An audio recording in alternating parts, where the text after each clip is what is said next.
Welcome to the Real Advisor Podcast. TRAP, Trap. Please follow us and join in the conversation on Twitter @Advisor Podcast, where you can suggest ideas and themes you'd like the Trap team to discuss. Also remember to like and subscribe to our YouTube channel and leave a 6 out of 5-star review on iTunes. Doing all this really helps us, which means we can do more to help you.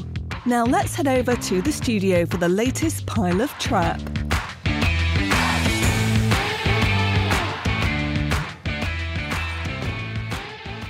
Yes, indeed, dear Trappist. Welcome back to episode 10 of the Real Advisor Podcast, TRAP, Trap. And welcome indeed to a happy new year, a shiny, brand new 2023.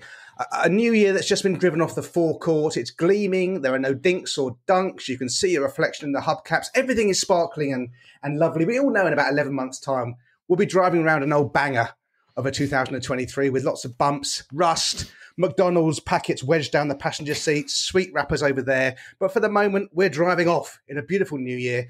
Joining me on this journey for the next 12 months or so, if we last that long, are the other members of the Trap team, the Trap Pack, the three horsemen of the apocalypse.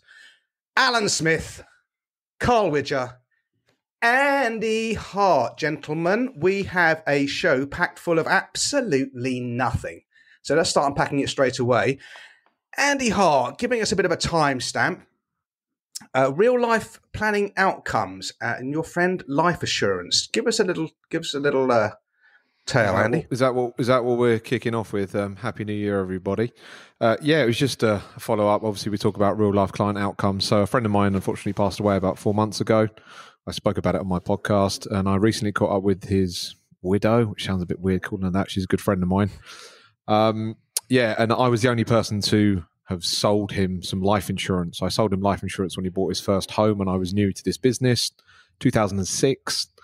It was an okay policy, and I guesstimated how much the payout would be because it was to cover a repayment mortgage. Long story short, she contacted the provider, and it's actually twice as much as I very loosely told her what I thought it would be. And it's landed at a time that's just massively helped her and given her a lot of thinking time. I know we know the benefits of good insurance and good planning, but it's great to see, the outcome of it. And as Nick Murray says, life insurance is a love letter to your family once you're gone. And when that money lands, it's an enormous thud of a love letter. So yeah, that's my update on that. Long story short, the payout was twice as much as I loosely told her it's going to be. And obviously that's clear cash money that she can live off and spend, and obviously help the kids out and all the other stuff. She had an enormous New Year's Eve party, and obviously money was no problem. I popped in for a few hours, and there was a lot going on. So yeah, all good. That's my it's interesting, isn't it, in our profession, that I just think in my experience, a lot of that basic protection stuff, life assurance and critical illness policies has kind of gone by the wayside. We've become wealth managers now, money managers, and so it seems to be financial planners. And I think it's a useful reminder that the fundamentals, the building blocks of a sensible financial plan are, protection against bad surprises, nasty experiences, things that your friends, family are going through. So good reminder, Mr. Hart. Happy New Year to you. Yeah, and a job well done, Andy. Yeah, okay. Thank you for that, my friend. So it is the start of the new year, and at this time of year, what do we normally have? We have these things called some of us have these things called resolutions. Mr. Smith, actually, Mr. Widger, let's bring you into the conversation, Carl. New Year's resolutions, and then we'll get Alan's take on this as well. Happy New Year. The usual, the new me. My car is going to be shining by the end of the year as well, Nick. It's going to be clean the whole way. Okay, good man. So I have a number of resolutions. I've actually this morning just come off a Zoom call with our mutual friend, Justin King, who went through some coaching with me. And I would highly recommend people go and do the same and engage Justin for some coaching. I think it was really good. One of my main goals for the year is to finally, for good, kick the smoking habit, which I know is very, very stupid and is totally and utterly illogical. But I've engaged in that habit for several years now, having given them up for a good while. So anyway, Justin has given me some help on that. So part of my plan to kick that habit is to do dry January, which I'm kind of actually looking forward to because November and December were full on. Let's just put it that way. And I've also, for the first time ever, signed up for a half marathon in early March, which I have been doing probably not as much training as I should be doing, but yet I was out. Stop laughing. I was out a few times over December, and I have been out a few times since. Indeed, part of the training plan is to run a 10K this evening. So that's what I have to look forward to after this. But yeah, look, I just think, isn't it? It's nice to be able to, and it's only a day. It's a date in the calendar, right? It's just another day. But it is nice as humans to be able to have this reset or refresh button, and to kind of, I think, go at the new year with kind of a new sense of gusto and energy, and I'm genuinely really excited for the year ahead. Great plans professionally, but the thing I'm really focusing on this year is me and putting on my own oxygen mask first and looking after myself. And I know that everything flows if I do that. So I've some nice plans with my kids later on in the year as well. So yeah, I think I sent in a message into our group there a day or two ago. I'm planning with purpose, and I really am making sure that I'm putting in lots of me time in my diary, which I've neglected over the last while, which is a stupid thing to do. But you know, we live and breathe the goals, dreams, and aspirations talk to our clients. So I'm going to do that for myself, and I'm going to walk the walk as well as talk the talk in 2023. Alan, anything? We've had a few conversations on WhatsApp. I know you have some similar plans. Yeah. One thing about this profession that we operate in is quite a social kind of community, isn't it? And my God, we've been very sociable, the four of us and a few others over the past couple of months. And I don't know about you. Well, I do know about you, but I was kind of limping towards the finish line of the year. It was a busy December. We had, team and colleague Christmas do's and lunches and drinks and dinners and all sorts of things going on. We had a couple of client things I went to. Us lot got together, and it takes a toll. I mean, we're not getting any younger. I'm definitely not getting any younger, and it takes a toll. And I was looking forward to this time of year. I want to give a shout out to my friend and colleague, Mr. Nick Lincoln, who lasted until January the 2nd on his dry Januaries. He sent an image around with a large glass of red to say he's hit a few road bumps on the dry January. 24 hours into it. I tried a dry Tuesday last November. And it was the worst day of your life, wasn't it? Oh, it never ended. It never ended. I'm taking it to a new level. I do think, honestly, I'll just speak for myself. I think this can be quite a challenging job. I think it can be quite stressful at times. And I do think, in my experience, I need to be at my kind of best game. So I've done dry January for as long as I can remember. And I've just liked it. I like to benefit from it. It's just a sort of, it's almost a bit of a challenge. Can you go 4 whole weeks without a drop of alcohol? Wow, amazing. And in the last couple of years, I've actually extended it. I've gone into February as well. Eventually, sort of social things catch up with you.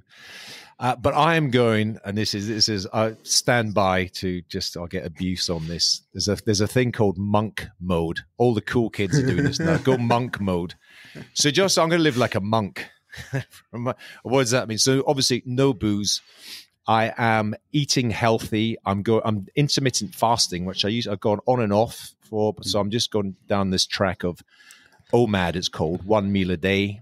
And, trying to focus on exercise, getting my 10,000 steps in every day, trying to focus on rest and recovery and sleep, getting up really early in the morning and doing, just focusing on creative work, I would call it, for 2 or 3 hours every morning. And I just think that I need to get momentum in the year. If I have a month of really just focused creativity, stay out of trouble, just be healthy, good rest, but do a solid day's work and do that consistently day after day for a month. I think it will set me up for the rest of the year. Yeah, I think as well, Alan, the key from listening to what you're saying there, and hopefully from what I've said as well, is that you're kind of excited by those plans. Yeah. So like that means it's not that much of a chore. It's like, yeah, geez, I can't wait to roll this on a couple of weeks. How great am I going to be feeling? It's like a labor of love, Carl. I just know that there are times in my life when I feel really up for it, and it is. There's no doubt about it. And I think, as I do get older, physiology is important. Just looking after myself, as you've rightly said, putting your own oxygen mask on first. You can't serve your clients, your colleagues, your family if you're not feeling 100%. And I know that when I've when I've been eating unhealthy and I haven't had rest and so on, I'm just not on my best. And so those little jobs and tasks, you just think, oh, put them off for another day. But I just want to get after it. Just get starting first thing in the morning, crack on. As I say, consistently, day after day, week after week, doing that for at least a month. I think it just moves you forward. I think you do need to be something of a, use the phrase, corporate athlete. Somewhat, you've just got to just look after yourself. It's true. I know, a corporate athlete. I'm sorry. Yeah. I'm looking at the four of us as corporate athletes. Corporate. I like it. Of course. Okay, I think we've done this one into the ground. News resolutions. Let's see. I'll speak to you guys on February the 1st, and we'll see. How you can speak to us on January the 9th if you want. let me throw my 10 pence in, Nick. Let me throw my 10 pence in. Yeah. Of course. So my sort of business New Year's resolutions is I'm just going to try and guard my diary a lot better than I did last year. I mean, booking telephone appointments is just doing my absolute head in now. I just want to try and avoid them as best I can. Booking in a phone call like next Thursday at 10:30 for 15 minutes to talk to someone, it just disrupts my whole flow of my day. So I'm really trying to guard my diary very aggressively.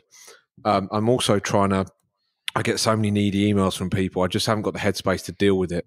So I'm just going to have to just start archiving more and more emails. Another thing that I've noticed recently in the business world is I seem to get a lot of emails from personal assistants, executive assistants.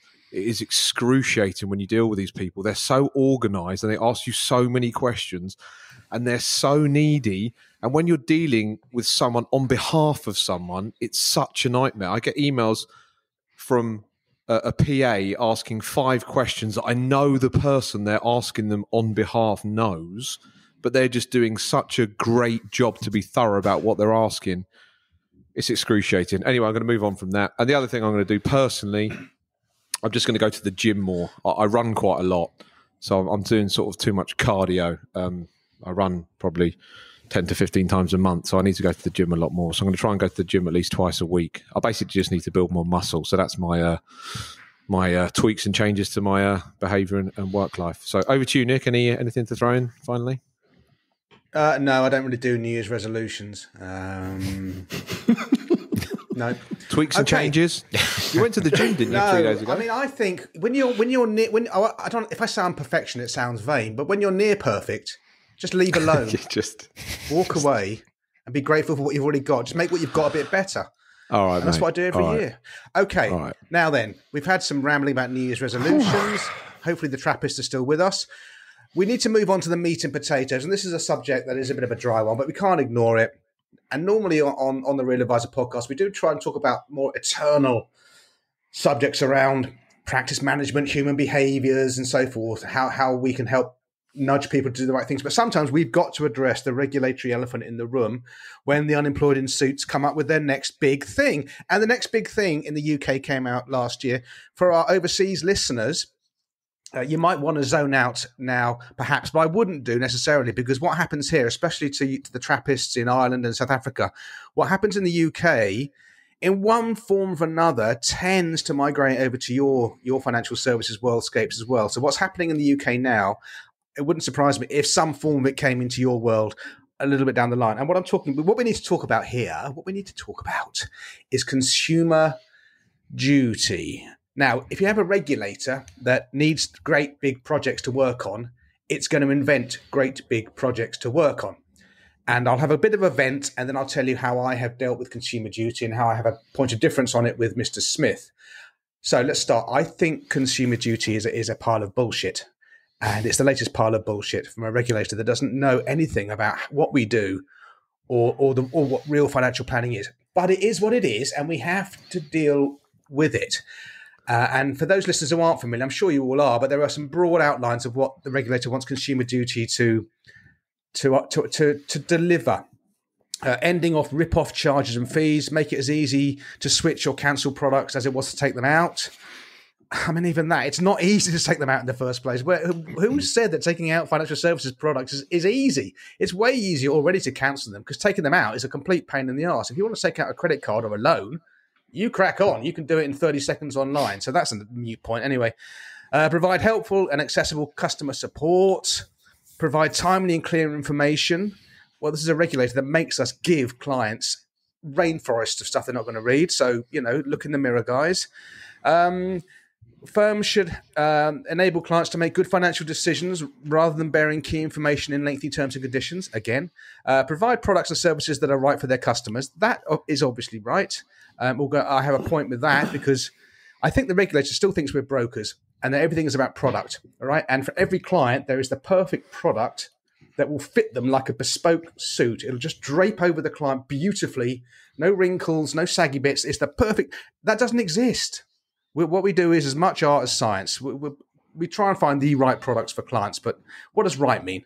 And focus on the real and diverse needs. Give me strength. Diverse needs of their customers, including those in vulnerable circumstances at every stage and every interaction. So those are the kind of broad precepts behind Consumer Duty. Lots and lots of words, as ever with this kind of stuff, and very hard to nail down actually what any of it really means.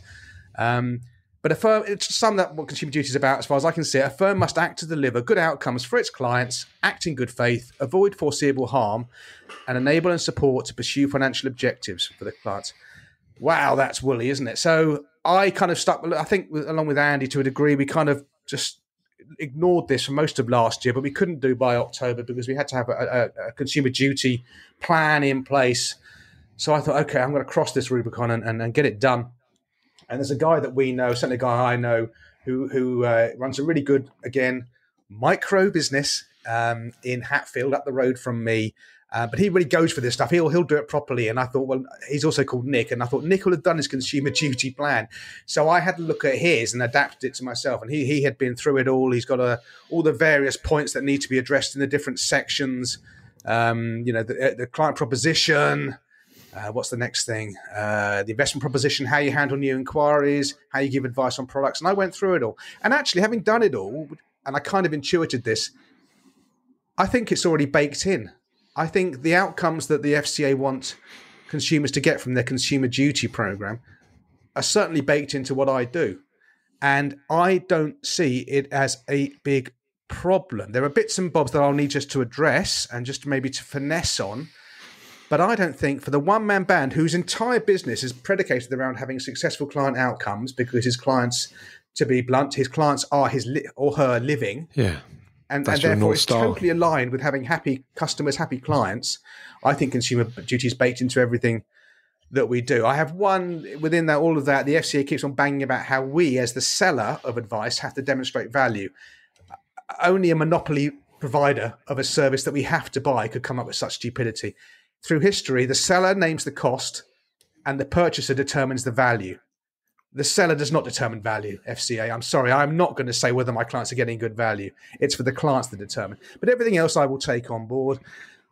And I think I'm there with it. I really do. I went through my Consumer Duty plan. I didn't see anything. I thought, crikey, I'm not doing that. I'm in big trouble. Because it's just second nature. It's like breathing to me, the things the FCA want me to do. I've been doing them for bloody years. Mr. Smith, I know that you've done it because you are a multi-RI business.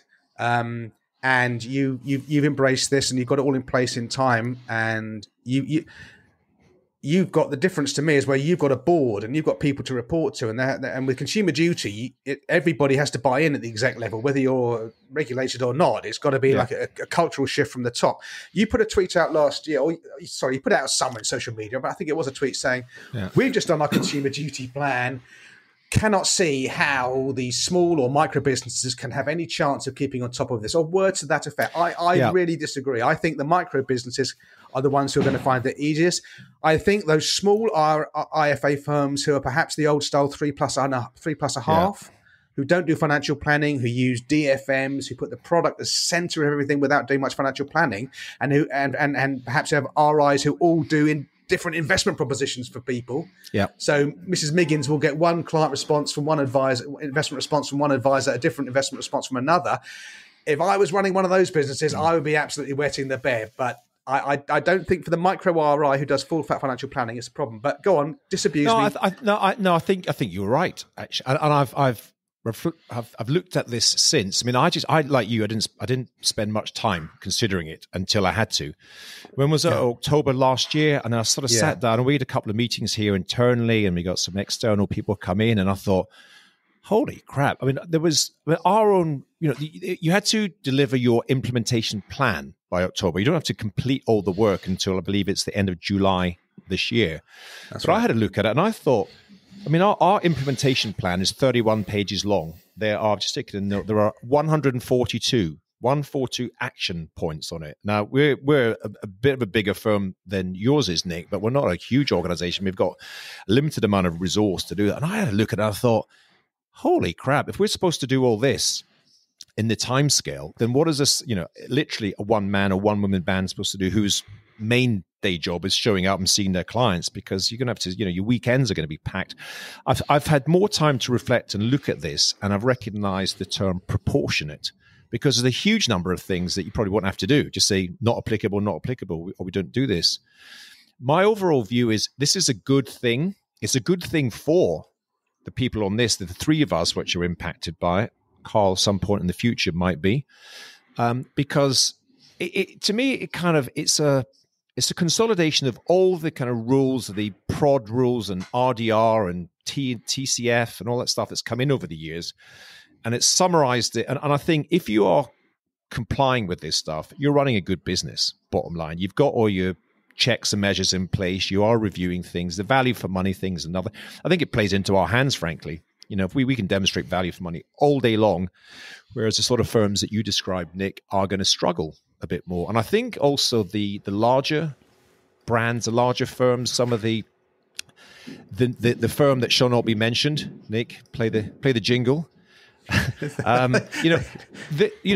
underestimate the power of the dark side. Yeah, I think demonstrating value when you're charging, 2.5% a year, and you've got huge exit charges and penalties and so versus the market, you're going to struggle. I think, and honestly, I think without overdoing it a bit, I think the success of this huge piece of legislation that impacts every intermediary and every, as they call it, manufacturer or product provider, it affects the entire sector. The success of this will be demonstrated by how organizations like St. James's Place and others react and how it will be dealt with.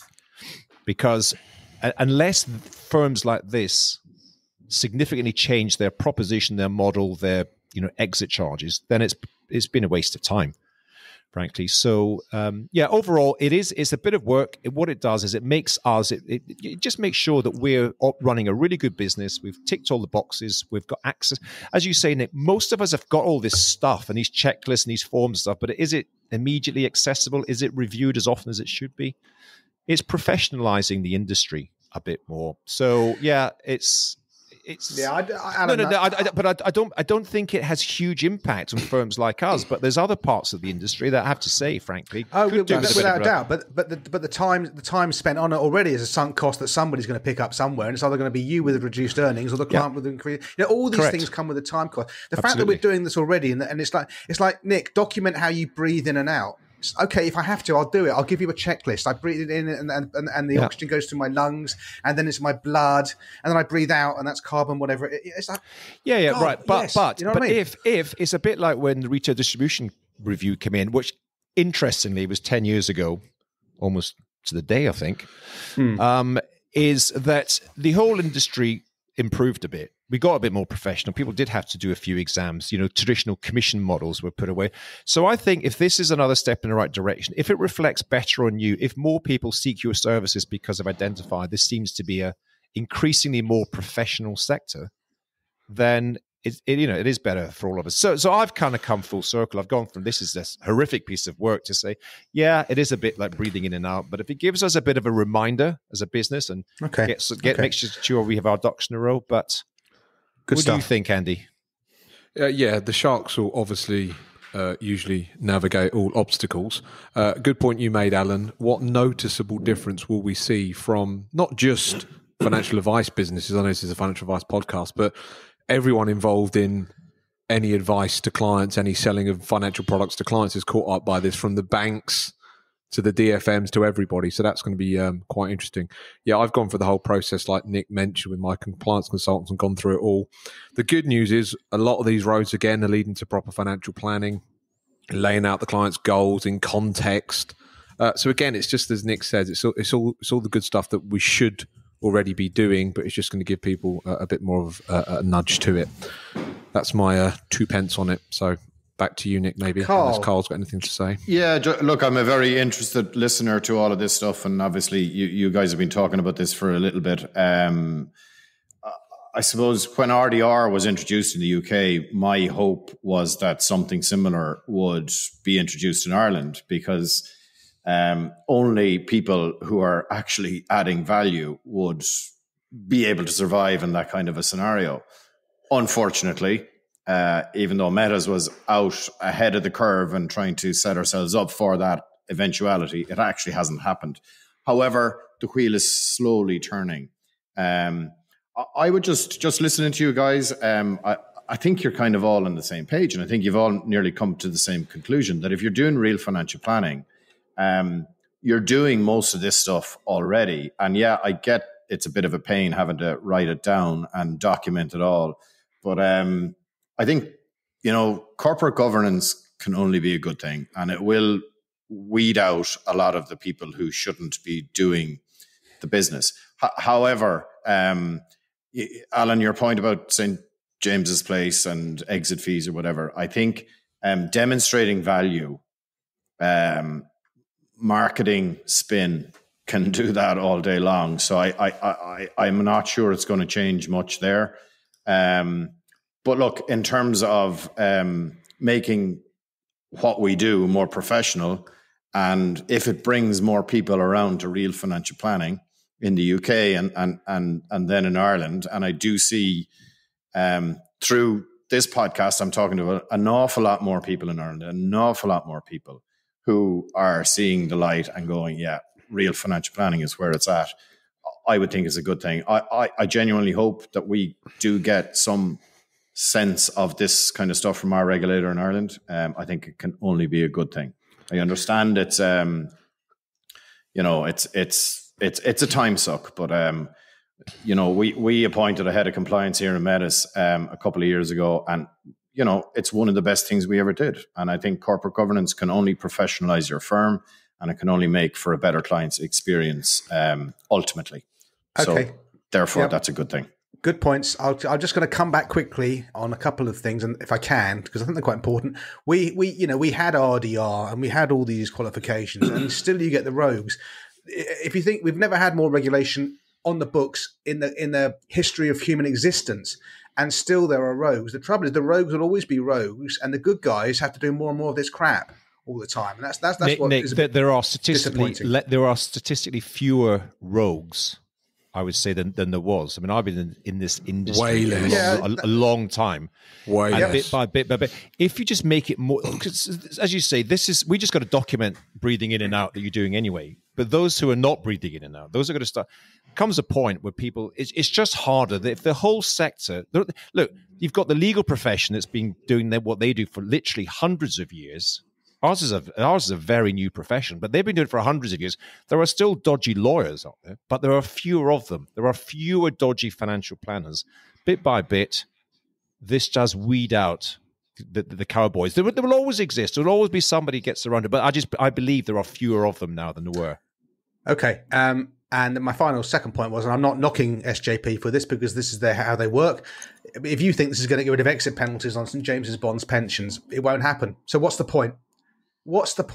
Okay, right. I think we've done that into. I hope the Trappists, you've got something. I know we're all grappling with this, and of course, having a plan and implementing it by July this year is only the first step, because then there'll be a consumer duty review, and they'll be going around saying, right, we want to see your plan. We're going to come into your offices and or send us a digital link to your consumer. There'll be follow-ups. There'll be ripples going forward. Okay, interesting. Interested to hear your view as well, Carl. In the show notes, you said we didn't have the balls to do RDR. You were far more diplomatic about it when speaking about it there, my friend. Good work. Thanks for sharing that private message. I think we can get away with that. He doesn't miss Don't share anymore. Don't share anymore. Nick. No. Look, I've been vocal about this. I've mentioned it on this podcast. RDR is the only way we should be going here. There are certain things changing here that are, we're headed in that direction. It's just way, way, way too slow. But yeah, I'm urging our regulator to bring it in. I'm interested in what Nick and Alan think about this, but I've been in this business, I was going to say only for 20 years, but I think RDR had the biggest impact in this profession in shaping it. Would that be right? Yeah, I think so. There's no other legislation that comes close to it in terms of one sort of sweeping on one particular day. You could introduce it. If you remember what happened, they banned traditional commission. Now that's a whole other story, and we're probably going to talk about it a bit later on. But what it moved to, 3+1 commission to 3+1 fee. But it did. There were some people. I know some people who left the industry because they couldn't. This is not a story. Grab yourself a drink. It's not a story. A very long drink. It's story time with Alan Smith. You're too trigger happy. You're too trigger happy with that, Nick. There is no story. It's just because he has another one later on. Maybe. Alan, you mentioned 3+1. Remember, bonds was 8%, and the client didn't know what they're paying. I've been out many a beers with older advisors. Yeah. And they say to me, Andy, I built a mansion on 8% that the client didn't see, as they swig their champagne.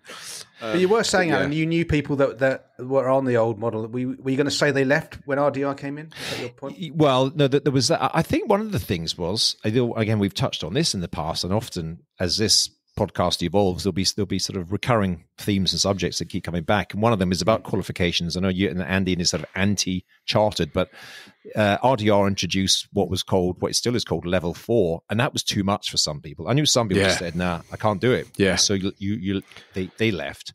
So yes, it was a significant piece of legislation, and because I've been in this business a long time, I've seen them all. I remember when commission disclosure was brought. I was not an advisor then, but it was going to, you had to actually tell your customers, your clients, how much you were earning for a piece of advice. It was just shocking. I mean, when I was working for a product provider, I used to speak to my IFAs, and they were all just freaking out about it. How can I possibly tell my customers what I'm going to earn from it?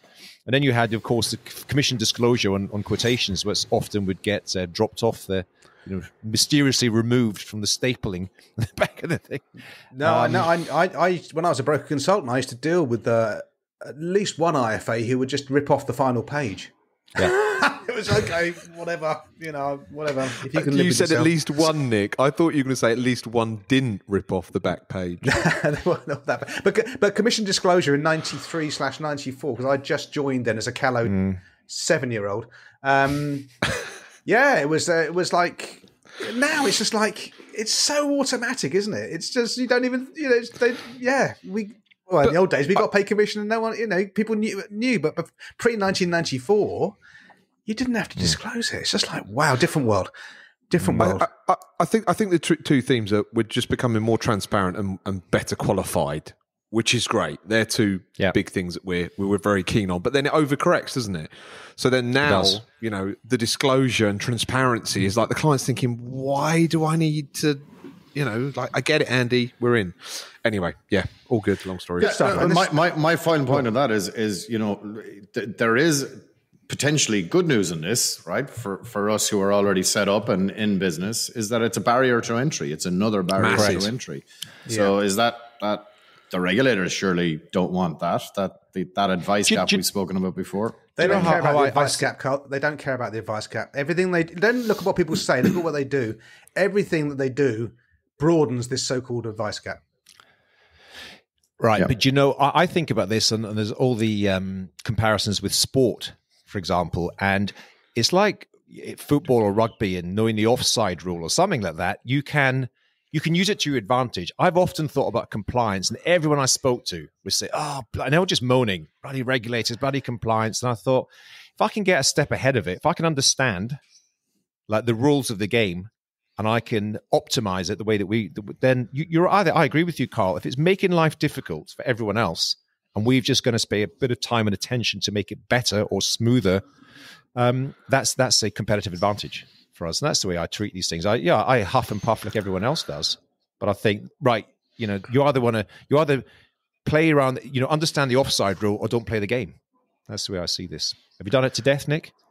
My final point on this. I got a final point on this. A very old, wise financial advisor who I often moan to about this profession and all the things coming in. You're probably going to take the mick out of me for saying this, but he said the way you got to look at it, Andy, isn't it amazing that thorns have roses? Isn't it terrible that roses have thorns? It's the way you look at these things that will, dictate how you deal with it. And that's it. Yeah, stick to the magic mushrooms, my friend. Okay, that does kind of lead on to our next point. So we were talking there about fees and how we get paid and commission disclosure.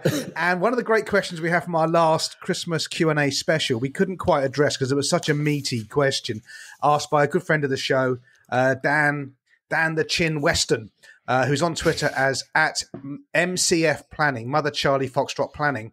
And I'll read it out. And then, Carl, I think you need to have first dibs at this, my friend. So Dan asked, currently having another look at our fee proposition, mulling over a hybrid model, i.e. fixed options for planning and then a lower percentage for running the investments. Also, why bother with initial fees, which could be friction to bring on a client, when the long-term planning fees are more important to the business? What are your thoughts? And Carl, what do you have to say on that, my friend? The first thing I have to say is Dan is much more interesting and much more fun in person. But yeah, look, it's an interesting question, and it's one that we've grappled with at Meta since we started in 2014. I know everyone here has grappled with it at some level, and we've gone through a number of variations and versions of it. The first point is whatever fee structure you settle on, you have to be very comfortable yourself that it is something that works for you and your firm. And that sounds like a very obvious one, but we've had fee structures before that we weren't necessarily comfortable with, that we didn't feel was right for our business or whatever. So that's the first point I'd make. And the reason I'm making that point is when you're talking about doing, a planning fee and then another fee for implementation of investment management, for me, there are no right or wrong answers, I feel here, right? But for me, that seems to add complexity. And it seems to, I'm not sure would the clients in general understand it and get it, and would they be able to very quickly come to what's the amount that I'm going to be charged here, and is that value for money? So for me, keeping it as simple as you can, as understandable for clients straight up, is really, really important. So for us, we charge a fee for the plan itself, right? But that's a once-off fee for the plan itself. And then we have a trail fee, as you'd know, right? So, and that depends on the level of the assets being invested. All of this is on our website, so anyone can log on and see what we charge. But for the meaty stuff, it's a 0.5% trail. The thing for us in Ireland is that we disclose that straight up, tell our clients all of the time, and as you know, we're being paid 0.5%. And the clients are like, I'm paying Metas an extra 0.5%. Where in actual fact, it's the exact same as the product sellers are charging them, just they're not disclosing exactly what they're being charged. So So for me, I think, kick it around. Try and, do variations of it. See how it feels in your client meetings. See how the clients are reacting. But you probably do need to come to something that you can settle on for the long term. And that was one thing that we struggled with, being perfectly honest. But we've settled on a fee structure now. We've been at it for maybe 4 years. Everybody knows it. We're very comfortable with it. It just streamlines our business, and everybody knows exactly what our charging structures are. But I know people are different, and I know Alan is on the fixed fee model. We're on the trail model. I wouldn't have any problem if our regulator said you have to go to fixed fees. I go, fine, no problem at all, because we'll just demonstrate exactly the value we add for the same kind of numbers. The one issue I do see with the fixed fees is, I like the idea that when assets are rising, the client is happy and our fee income is rising also. And when markets are, say, struggling like they did last year, that our income is down. So we're in the struggle with our clients, and we're looking to the long term all of the time. And I know it's a simplistic view. I know Alan disagrees strongly with it, but I actually think it does align, what we're trying to do together. So that's one of the reasons I like it. But having said that, I would have no issue. And I've listened to Alan, and probably every second time myself and Alan have this discussion, I'm kind of with Alan. I go, yeah, that all totally makes sense. And then I come away, no, look, what we have is very, very easy to understand for our clients. So, I probably have more to say in this, but probably at this stage, bring in Alan, because I think the fixed fee versus trail thing is kind of what Dan was trying to get at. So Alan, be very interested in your in your views. God, yeah, as you say, huge subject. I want to just simplify it all. I used to be much more evangelical about this. I used to be quite loud and vociferous about it. Yeah, look at them all nodding their heads for those who used to be listening. Yeah, no, I'm a bit sort of calmer on it now. But let me just address Dan's point first of all about initial fees and onboarding. That's just a commercial decision. For any business, you decide if it is creating. The starting point is everything should be value for money. As Nick said before, value for money is determined by the customer and the client, not necessarily by you. If you are losing out on business and clients are not engaging with you because you charge an initial fee, then you might want to reflect on it. You might want to minimize it or remove it completely. And we've gone, as you say, all of us who are thoughtful business owners, we're always kind of reflecting on this and maybe adapting and changing it. And we've gone from charging initial fees, and for some years we charged nothing pretty much to anyone. And then we reflect on that. We think we're leaving a lot of revenue on the table here because there isn't much resistance. If you're delivering a high quality service, professional implementation of building the plan and professional implementation, I think, first of all, it costs us a lot of time, resource, and energy to do that. And so why wouldn't we be compensated for it? We don't. Where I have an issue is where, and it is the standard, and look, we're not all everyone on this podcast are more thoughtful. I know you are. But to default to say we charge 3% of your investments to implement and 1% a year or whatever it is, which seems to be a sort of broad default in a marketplace, I think that's wrong, because there's a big difference between a client who's just, I don't know, they've sold their house or they've sold a business, they've got £1 million in cash, implementing that versus a whole series of sort of complex pension products, trusts, offshore, or whatever you want to call it, and charging a sort of same fee. So, and I think, and linking this to the previous subject of consumer duty, if this is forcing businesses, which are just a bit complacent, frankly, in my opinion, we just charge the same fee to everyone regardless, which that means there's winners and losers. It means the client with very simplistic needs and requirements is paying a premium in order to cross-subsidize the client with huge complexity who's paying the same fee, sometimes less fee, to do that piece of work. So the initial fee, I think it's a business decision, a personal decision, and I can see a lot of justification in just eliminating it, not paying it at all, because you're interested in the next 10 years of revenue from the client. If that provides a real road bump against you winning that, then minimize it or eliminate it. I would say specifically on that point, we have one client in the last couple of years from, and they've got a couple of mentions on this episode, from St. James's Place. And these clients have already been rinsed once. They've already paid big initial fees or exit fees or something. And we've just taken a view, we're not going to double down on that. We're going to sort of take that on the chin ourselves because of those circumstances, and just because we want to bring them into our environment.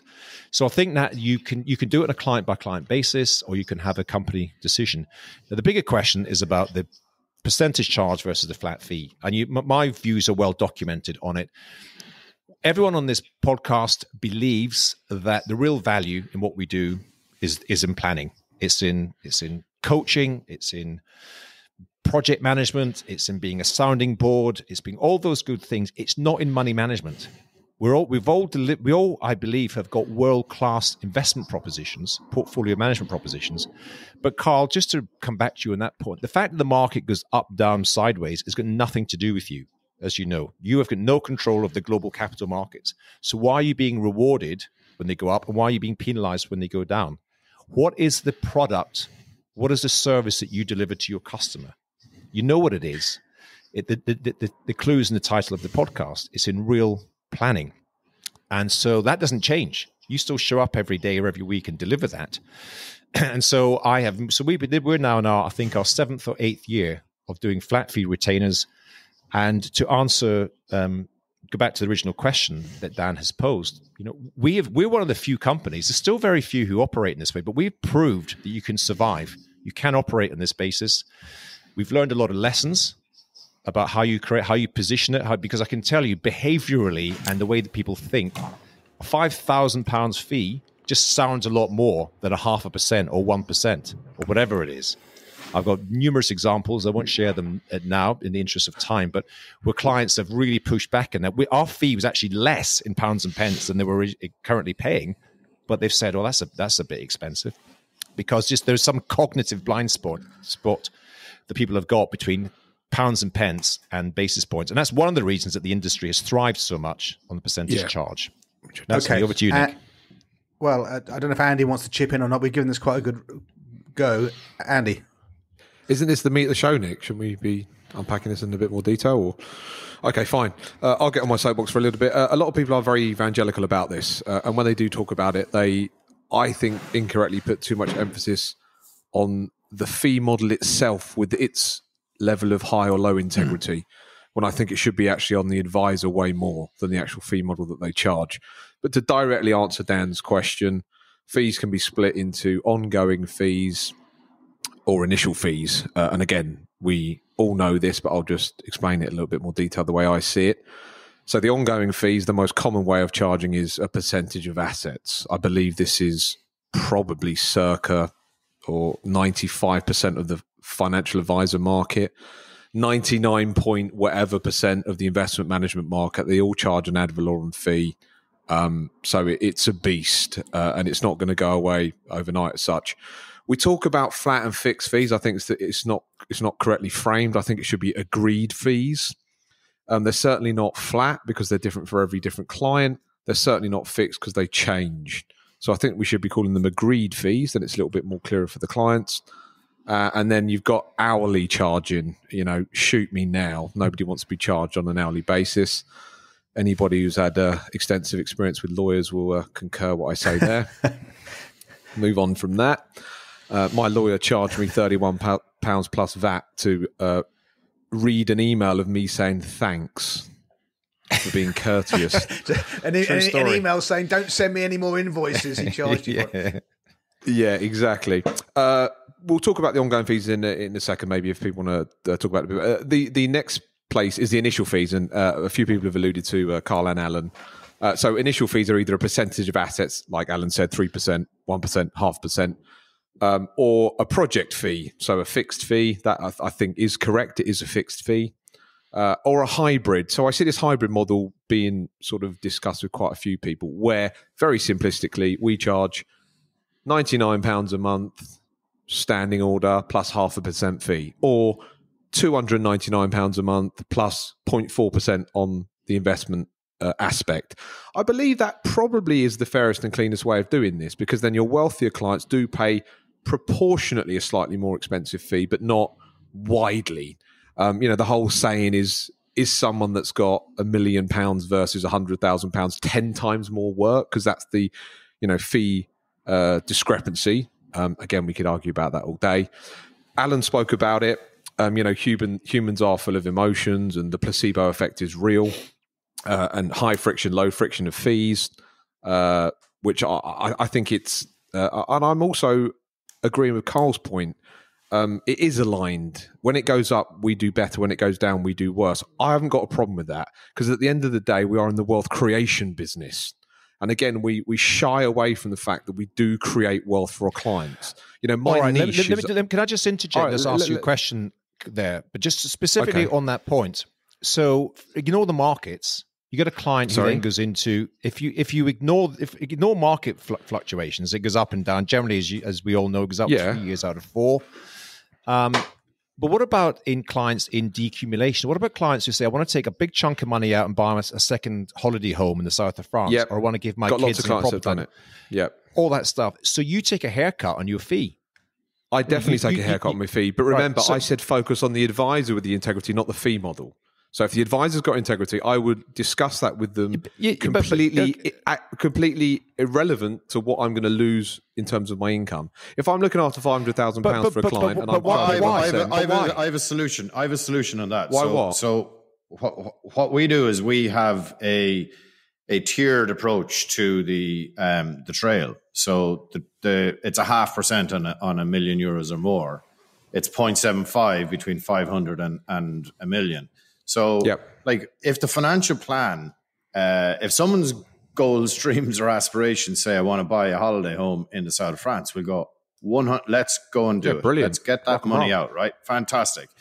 By the way, Mr. Client and Mrs. Client, your assets under management with Metis Ireland at the moment they're gone from 1.3 to 800,000. Your fee, unfortunately, is going to increase. Yeah. However, through market growth over a period of time, we would expect it to go beyond $1 million, and we will therefore reduce the fee at that stage. So we're not, it's not like we ever have a conflict of interest where we're going, please don't buy the house, right? And I have any number of examples where we've celebrated wildly that clients have been in a position to be able to see their plans through. Right. So I'll play devil's advocate on that then. So that's fine. I expect there nothing is a else. conflict of interest. But that means that your client who didn't buy the holiday home is now cross-subsidizing, because you've still got costs and fees to pay to run your operation. So they're now paying more proportionately than your client who bought the holiday home and help their kids on a property ladder.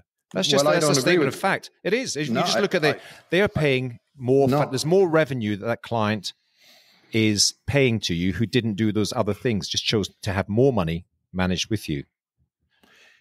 And probably more complexity, but maybe. But what I would say is we do charge upfront fees, right? And we have trail fees, and they're higher the lower assets you have. So I'm very comfortable that I don't think there are any perfect models, by the way.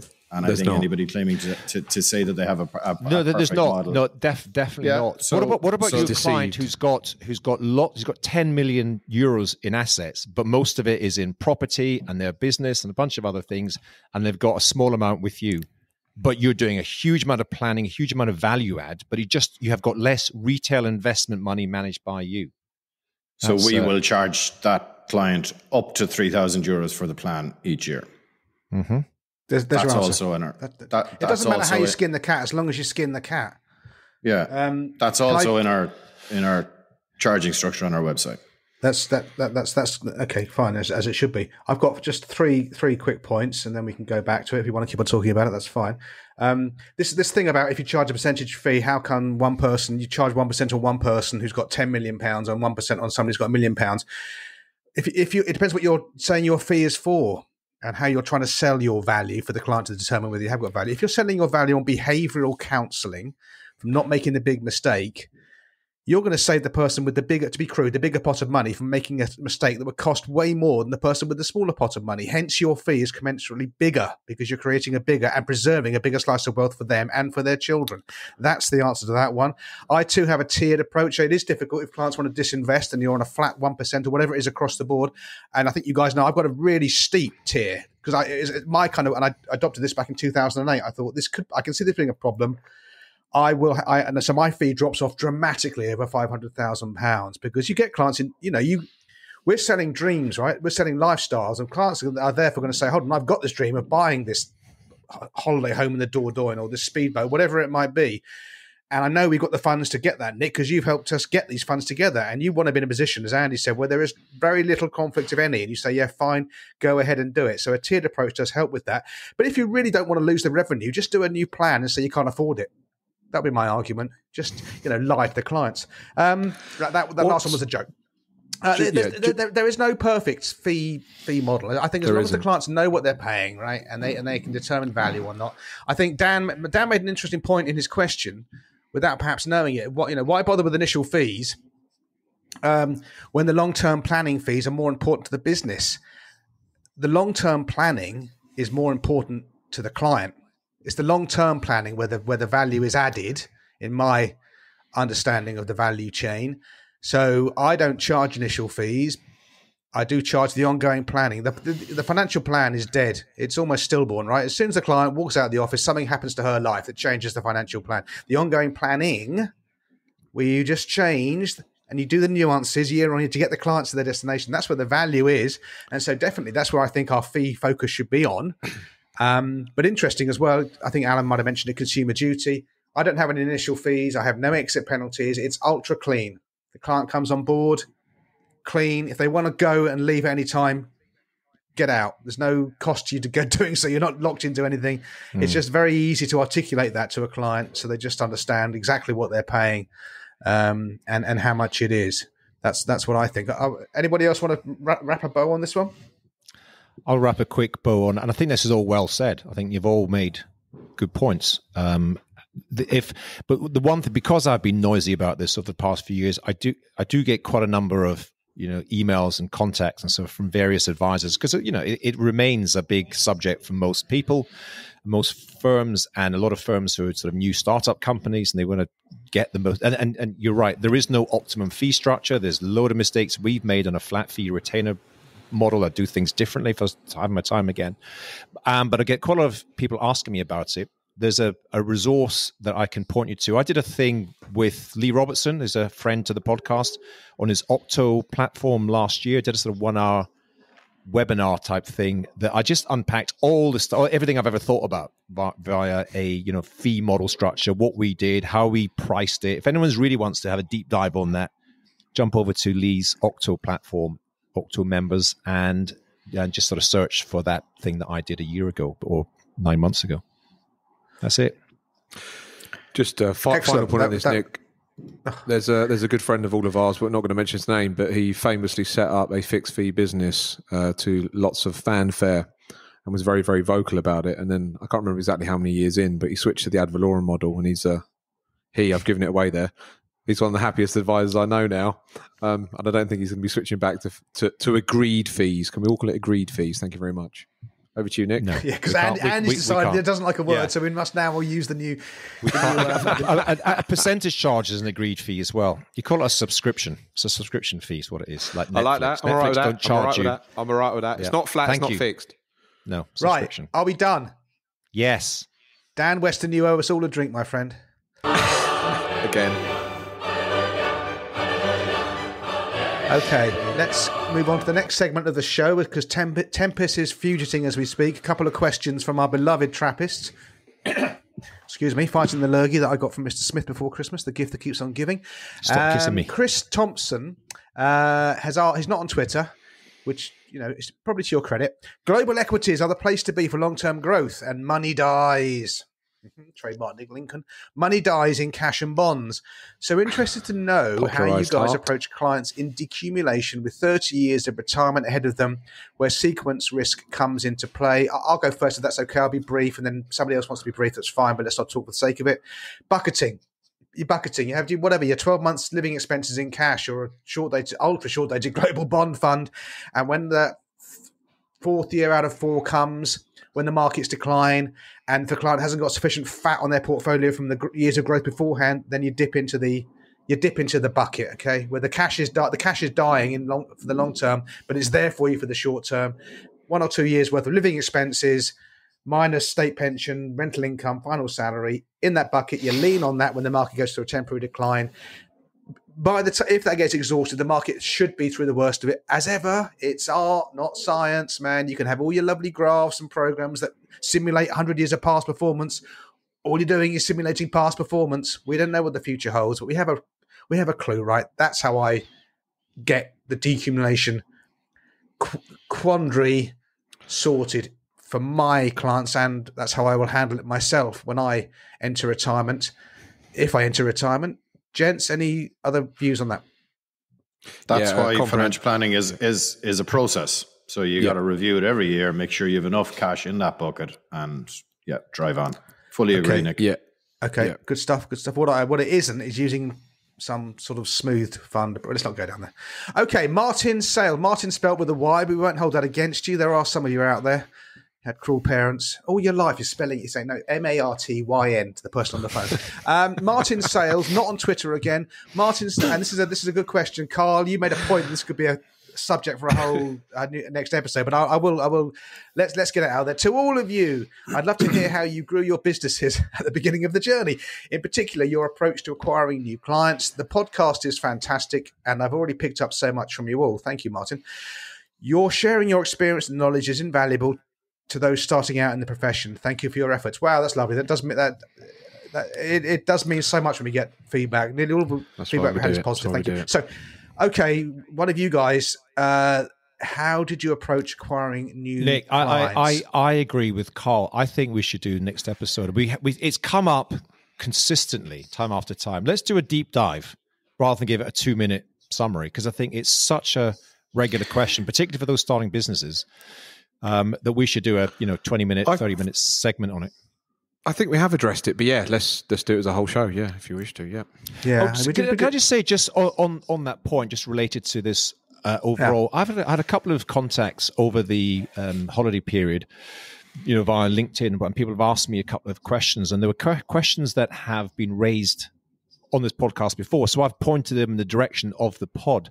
And I would say, I know it's asked, but it's on a kind of recorded message every time you have this podcast. But if people are getting value from it, then honestly, go on to and unfortunately it is at the Apple podcast platform that dominates the market. So giving a review on that, the whole algorithm works, and so therefore the message gets spread more. But anyone who's listening to this, do us all a favor and spread give us a 5-star review, write up something, but also send a link to other friends and colleagues, because often we've already talked about the subject and you get asked a specific question. You say, well, no, I've had a 30-minute segue on this in the past. So just raising that thing, people should be doing their best to spread the word about this pod. What a marketeer. The answer to the question is leave us a review. Well, because we've already done it before, but people haven't found it. Yeah, but we can do it again. We can do it again. The reason I think we should do an episode on it is that when I reflect how I got clients at the start and the middle and now is probably different. Night and day. To explore that journey as you go, because people will be on maybe what we'll do is then paths. If we do that as a whole episode, the next episode perhaps we'll do, one of us will handle how we started getting clients at the start, somebody else can do when we started to mature, how do we change, and now that the third person can be, or fourth person, now we've got a mature business, what's our approach now? Because they're definitely different approaches, right? They are definitely when you're starting out, you're more of a hunter, right? You've got to be more of a hunter. Your filters are going to be a little bit down because you just need to take clients on board. As you get more mature, in quotes, as you get older, you'll change your approach perhaps. So that's a really good point. Okay. I think we've done the 2 great questions from Chris and Martyn with a Y. My heart goes out to you. Let's, what we laughingly call Culture Corner. Let's transition to that. Okay, so Mr. Smith, we'll start off with you. You have come across something called Optimize. Yes, I have. So one of the things, I know that my fellow hosts on this podcast and many other of the listeners, one thing that we have in common is that we like to learn. So we are consistently, reading books, listening to podcasts, blah, blah, blah, all that stuff. And so, but the challenge we've got is this like, drinking from the fire hose. There's such a torrent of new books, new ideas, and there isn't enough time in the day to consume them all. So this thing is called, it's an app, and we put a link to it in the show notes. It's called Optimize with Brian Johnson. And I came across this. He was charging £100 a year for this app. It's now free. So every great book you've ever thought about or heard about or read or haven't read but haven't had the time to do, he creates a summary, which is a written summary, which is in a kind of PDF format, which you can read or download, or there's a short form video, which is like up to a 15-minute video. If you wanted to, read whatever it is, Atomic Habits or The Psychology of Money or any of these books over the years, but you just feel that you haven't got enough time, give it 15 minutes and you'll get, I've often thought, I've read books in the past and it's taken me, I'm quite a slow reader, it takes me quite a long time to consume them. I thought, that's the 3 bullet points. That could be summarized quite quickly. And so I think it's great. I think it's a free app. And if you're into learning and personal development, then Optimize is what it's called. I put a link to it. Before we move on, Nick, to the next part. I've literally downloaded it now, Alan. Thank you. That sounds amazing. Right. Thank you. Yeah, it's good. Really is good.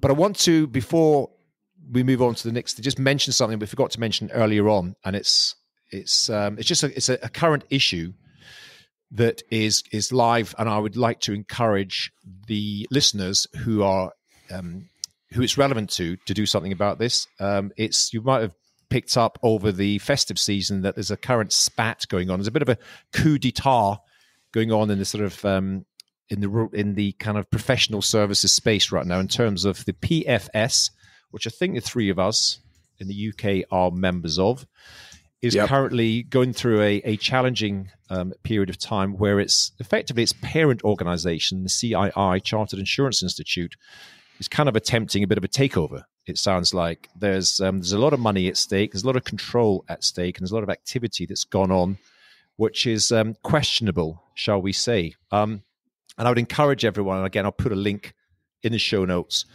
to those who are interested in this to go on and give you support via, it's called rpfs.com or .co.uk, again, link in the show notes, to give support and show some resistance as part of the PFS, the Personal Finance Society, against what is, it's a coup that's going on. Without going into detail on this podcast, it's worth showing some support for those that are trying to protect the integrity of our main kind of body that we're subscribed to and are members of. So I wanted to say that before we wrap up. Thank you. That's it. Good point. Thank you. Carl, your culture corner point is Surrender by Bono. I presume you mean the lead singer guy with that band.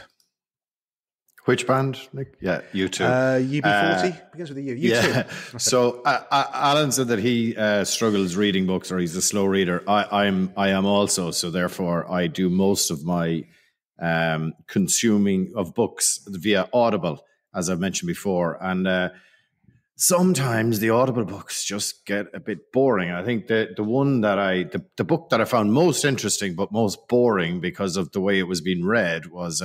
I think it's Why We Sleep by Matthew Walker. Is that the one?